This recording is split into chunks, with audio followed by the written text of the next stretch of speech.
Desmonetização.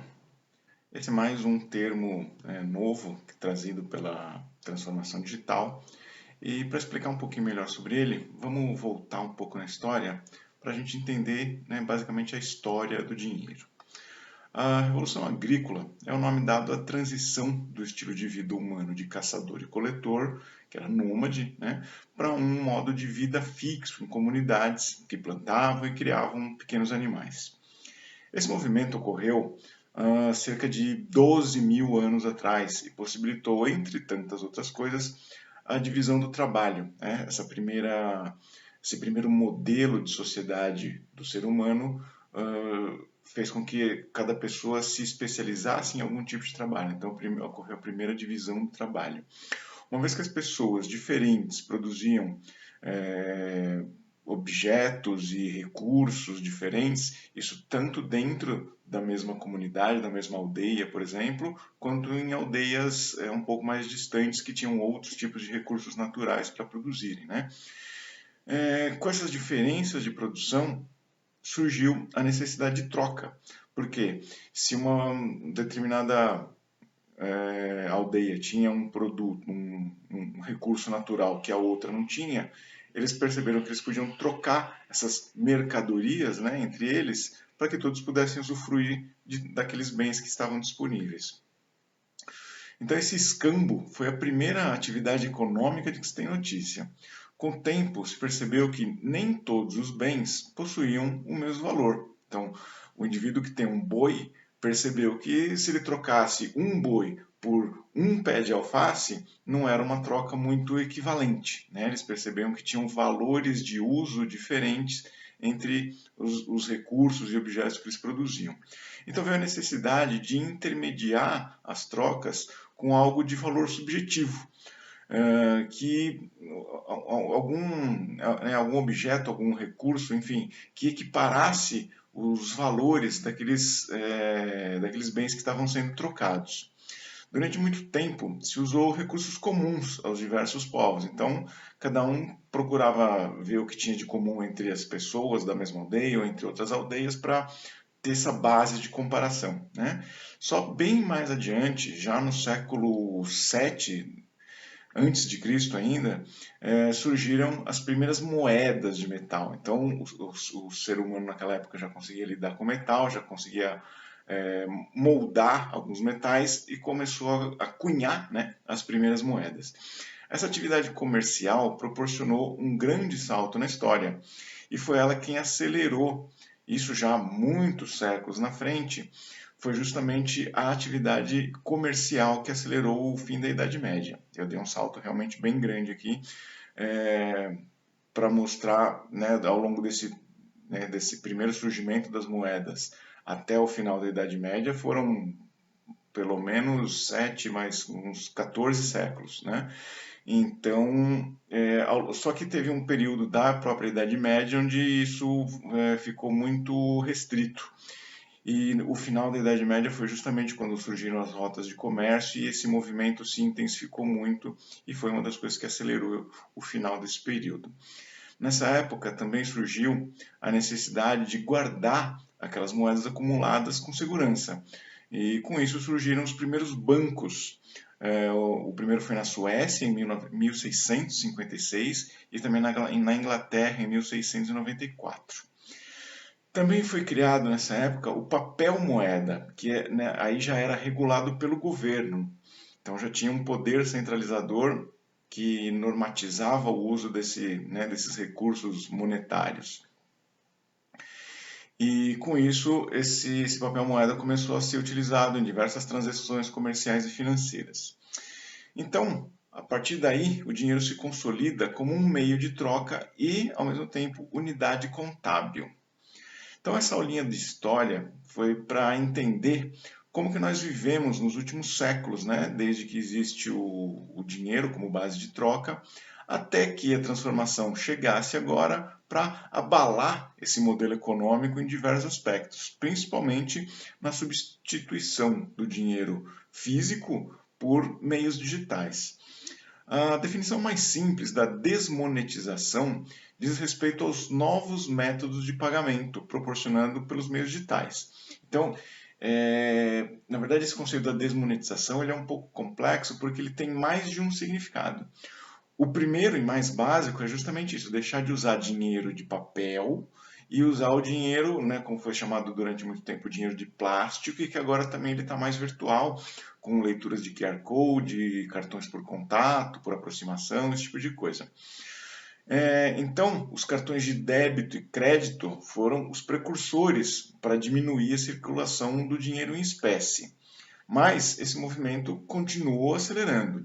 Nos últimos anos vieram, como eu falei, os pagamentos por aproximação dos smartphones, né, não só dos cartões, mas dos smartphones também, os QR Codes, como eu já falei, e, mais recentemente, as moedas digitais, as criptomoedas como o Bitcoin.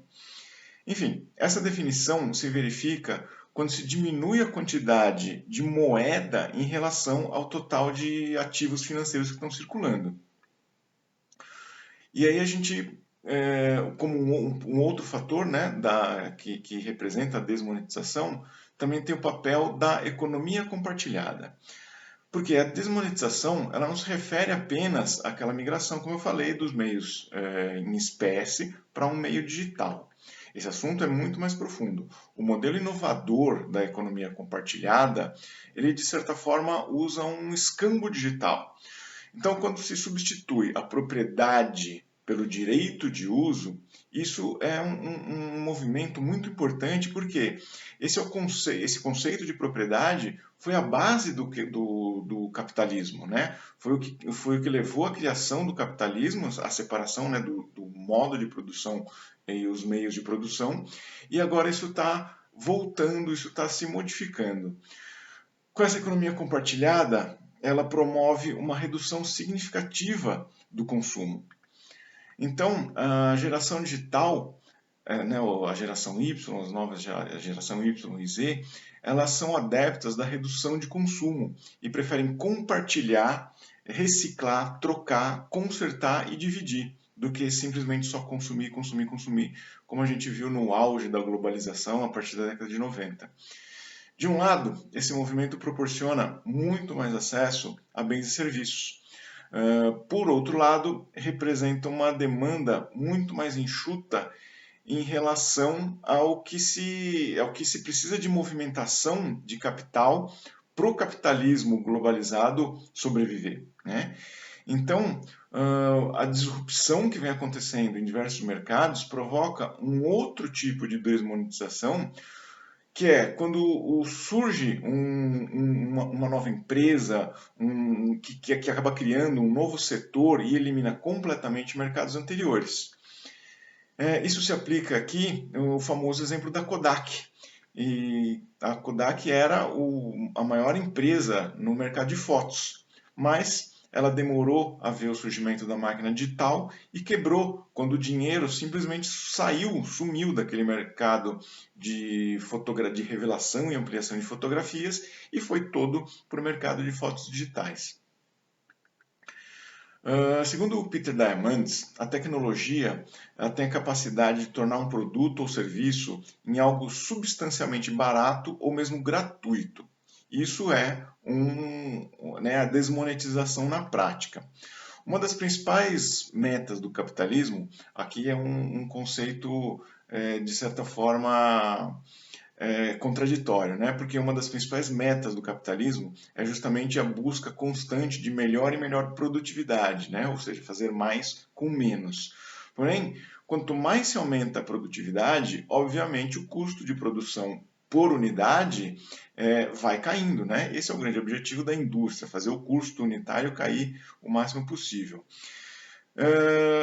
Só que chega uma hora que o custo de produção vai ficando tão baixo que ele beira a zero. Então, esse conceito ele foi muito estudado pelo Jeremy Rifkin no livro Sociedade com Custo Marginal Zero. Desde o início do século XXI, nós estamos vendo inovações disruptivas desmonetizarem mercados estabelecidos e abalarem completamente a economia. Isso começou com o Napster, que desmantelou a indústria da música. Depois o Skype redefiniu a telefonia de longa distância.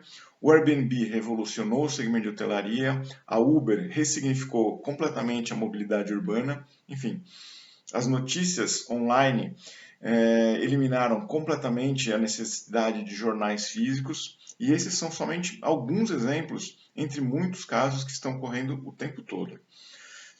De todos os fatores inerentes a essa transformação digital, o da desmonetização é talvez o que provoca maior instabilidade no status quo estabelecido ao longo dos séculos 19 e 20. A adaptação a esse novo paradigma realmente não é fácil, mas é necessária, porque muitos desses novos modelos vêm avançando com uma velocidade exponencial. Como você, então, está se preparando, como está preparando a sua empresa para lidar com todos esses fenômenos da desmonetização? Então, revisando, a gente tem a desmonetização por substituição do meio físico pelo digital, a desmonetização pela redução de consumo natural, né, o low consumerism, como está se utilizando agora, e a redução de dinheiro que circula num mercado específico justamente porque aquele mercado sofreu uma disrupção e deixou de fazer sentido, como aconteceu com a Kodak, no meu exemplo, como aconteceu com a Blockbuster. Então, é muito importante que a sua empresa, que na sua gestão você esteja olhando em volta, não somente para os seus concorrentes diretos, mas para o mercado como um todo, para entender se algum desses movimentos pode chegar na sua empresa e ameaçar o seu negócio.